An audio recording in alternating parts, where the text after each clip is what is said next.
स्वागत है आप सभी का हमारे YouTube चैनल करंट समसामयिकी बाई टीसी सैनी में। आज है 10 मार्च 2022 और 10 मार्च 2022 को करंट अफेयर के जितने भी इंपॉर्टेंट क्वेश्चन हैं वो सभी हम इस वीडियो में देखेंगे। इसलिए आप सभी से रिक्वेस्ट है जितना हो सके हमारे चैनल को लाइक करें, शेयर करें और सब्सक्राइब करें। इस वीडियो की PDF फाइल भी आप सभी को उपलब्ध करवाई जाएगी। इस वीडियो के डिस्क्रिप्शन बॉक्स से आप PDF लिंक से PDF फाइल डाउनलोड कर सकते हैं। देखते हैं आज के क्वेश्चन। जलवायु बल अंटार्कटिका अभियान भारत का प्रतिनिधित्व करने के लिए किसे नामित किया गया है?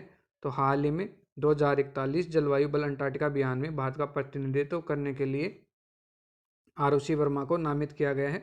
आरुषि वर्मा राष्ट्रीय स्तर की निशानेबाज हैं और दिल्ली की रहने वाली हैं, साथ ही प्रयाणविद भी हैं और इन्हीं को जलवायु बल अंटार्कटिका अभियान में भारत का प्रतिनिधित्व करने के लिए नामित किया गया है।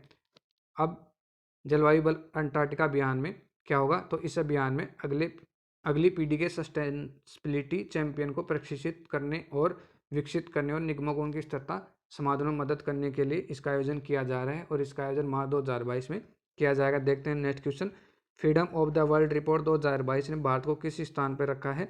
तो freedom of the world report 2022 ने भारत को आंशिक रूप से मुक्त स्थान पर रखा है। यह अमेरिका स्थित NGO फ्रीडम हाउस की एक रिपोर्ट है और इसी के द्वारा भारत को आंशिक रूप से मुक्त स्थान पर रखा गया है। भारत को लोकतंत्र और मुक्त समाज के मामले में आंशिक रूप से मुक्त स्थान पर रखा गया है। इसमें 25 संकेतकों का उपयोग किया गया है और भारत लगातार दूसरे साल आंशिक रूप से मुक्त स्थान पर रहा है। इससे पहले भारत 2020 तक इस रिपोर्ट के अनुसार स्वतंत्र देश था। देखते हैं नेक्स्ट क्वेश्चन। RBI ने फीचर फोन और DG साथी 2022 के लिए कौन सा UPI आधारित पेमेंट प्रोडक्ट लॉन्च किया है? तो हाल ही में RBI के द्वारा फीचर फोन और DG साथी 2022 के लिए UPI यानी यूनिफाइड पेमेंट इंटरफेस आधारित पेमेंट प्रोडक्ट UPI 123 पे लॉन्च किया है। अब इसमें क्या होगा? इसमें अब फीचर फ़ोन के द्वारा भी पेमेंट किया जा सकता है। फीचर फ़ोन में स्कैनर पे के ऑप्शन के अलावा और सभी पेमेंट ऑप्शन होंगे। देखते हैं नेक्स्ट क्वेश्चन। G7 कृषि मंत्रियों की आभासी बैठक की मेजबानी कौन सा देश करेगा? तो G7 कृषि मंत्रियों की आभासी बैठक की मेजबानी जर्मनी के द्वारा की जाएगी और वर्तमान में जर्मनी के कृषि और खाद्य मंत्री सेम जदमीर इस बैठक की अध्यक्षता करेंगे। अब देखते हैं जर्मनी के बारे में। तो जर्मनी की कैपिटल क्या है? बर्लिन और जर्मनी की करेंसी क्या है? यूरो और वर्तमान में जर्मनी के चांसलर यानी PM कौन है? Olaf Scholz. देखते हैं नेक्स्ट क्वेश्चन। CDAC ने कहाँ परम गंगा नामक सुपर कंप्यूटर स्थापित किया है? तो हाल ही में CDAC यानी centre for development of advance computing के द्वारा IIT रुड़की में परम गंगा नामक सुपर कंप्यूटर स्थापित किया गया है और यह कंप्यूटर राष्ट्रीय सुपर कंप्यूटिंग मिशन के तहत स्थापित किया जा रहा है। देखते हैं next question. Financial action task force FATF का अध्यक्ष किसे नियुक्त किया गया है? तो हाल ही में T राजा कुमार को फाइनेंशियल एक्शन टास्क फोर्स का अध्यक्ष नियुक्त किया गया है और यह 1 जुलाई 2022 से अपना कार्यभार संभालेंगे और ये डॉक्टर मार्क्स प्लेयर की जगह लेंगे। इनको 2 साल के लिए नियुक्त किया गया है। देखते हैं नेक्स्ट क्वेश्चन। किस मंत्रालय के द्वारा अखिल भारतीय कार्यक्रम झरोखा का आयोजन किया गया है? तो हाल ही में संस्कृति मंत्रालय के द्वारा अखिल भारतीय कार्यक्रम झरोखा का आयोजन किया जा रहा है और इस कार्यक्रम में कपड़ा मंत्रालय भी साथ है और यह भारतीय शिल्प, हथकरघा, कला और संस्कृति संग्रह का एक कार्यक्रम है और इसका आयोजन मध्य प्रदेश के भोपाल में किया जा रहा है और 8 मार्च से 14 मार्च तक इसका आयोजन किया जाएगा। देखते हैं नेक्स्ट क्वेश्चन। किस देश ने अपने दूसरे सैन्य उपग्रह नूर 2 का सफल परीक्षण किया है? तो हाल ही में ईरान के द्वारा अपने दूसरे सैन्य उपग्रह नूर 2 का सफल परीक्षण किया गया है। ईरान की इस्लामिक रेवोल्यूशनरी गार्ड कोर्प्स के द्वारा यह उपग्रह पृथ्वी से 500 किलोमीटर की ऊंचाई पर स्थापित किया जाएगा। अब बात करते हैं ईरान की। तो ईरान को पहले पर्शिया कहा जाता था और ईरान की राजधानी क्या है? तेहरान और मुद्रा क्या है? ईरानी रियाल और वर्तमान में ईरान के राष्ट्रपति कौन है? इब्राहिम राइसी। देखते हैं नेक्स्ट क्वेश्चन।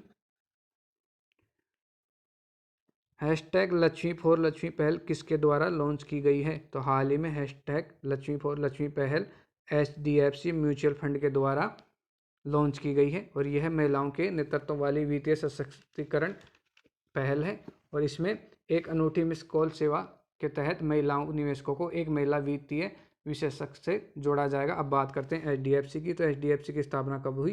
अगस्त 1994 में और वर्तमान में HDFC के CEO कौन है? शशिधर जगदीशन और HDFC के अध्यक्ष कौन है? अतुल चक्रवर्ती और बैंकिंग एग्जाम में अक्सर बैंकों की टैगलाइन पूछी जाती है। तो HDFC बैंक की टैगलाइन क्या है?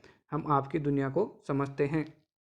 किस राज्य सरकार द्वारा कौशल्या मातृत्व योजना शुरू की गई है? तो हाल ही में छत्तीसगढ़ सरकार के द्वारा कौशल्या मातृत्व योजना शुरू की गई है और छत्तीसगढ़ के मुख्यमंत्री भूपेश बघेल के द्वारा इसका शुरुआत की गई है। इसमें सुरक्षित मातृत्व के लिए 5,000 रुपये की आर्थिक सहायता दी जाएगी। अब बात करते हैं छत्तीसगढ़ की। तो छत्तीसगढ़ की राजधानी क्या है? रायपुर। और मुख्यमंत्री कौन है? भूपेश बघेल। और गवर्नर कौन है? अनसुईया उइके।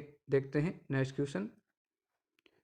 किसने वित्तीय धोखाधड़ी की कार्यप्रणाली संबंधी पुस्तिका बी अवेयर जारी की है? तो हाल ही में RBI के द्वारा वित्तीय धोखाधड़ी की कार्यप्रणाली संबंधी पुस्तक बी अवेयर जारी की गई है। अब RBI ने की है। तो RBI की स्थापना कब हुई? 1 अप्रैल 1935 को। और RBI का हेडक्वार्टर कहाँ है? मुंबई। और गवर्नर कौन है वर्तमान में? शक्तिकांत दास। और ये 25वें नंबर के गवर्नर हैं। देखते हैं नेक्स्ट क्वेश्चन। विश्व का सबसे स्वीकृत देश कौन सा बना है?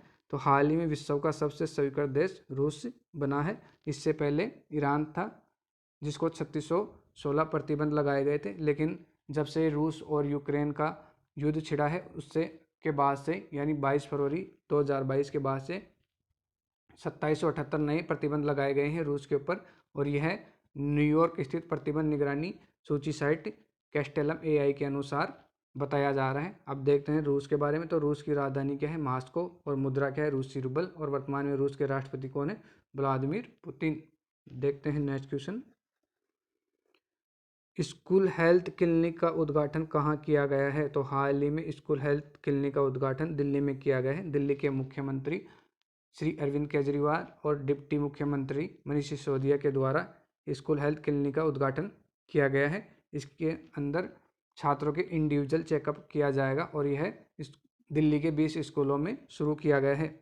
अब जानते हैं दिल्ली के बारे में।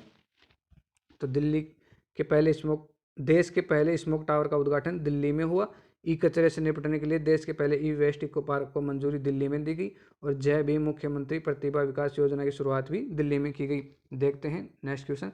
किस देश ने टोही उपग्रह प्रणाली का परीक्षण किया है? तो हाल ही में नॉर्थ कोरिया यानी उत्तरी कोरिया के द्वारा टोही उपग्रह प्रणाली का परीक्षण किया गया है। अब नॉर्थ कोरिया ने किया है। तो नॉर्थ कोरिया कैपिटल क्या है? पेंगयोंग। और मुद्रा क्या है? North Korean von. और तानाशाह कौन है नॉर्थ कोरिया के? Kim Jong. देखते हैं नेक्स्ट क्वेश्चन।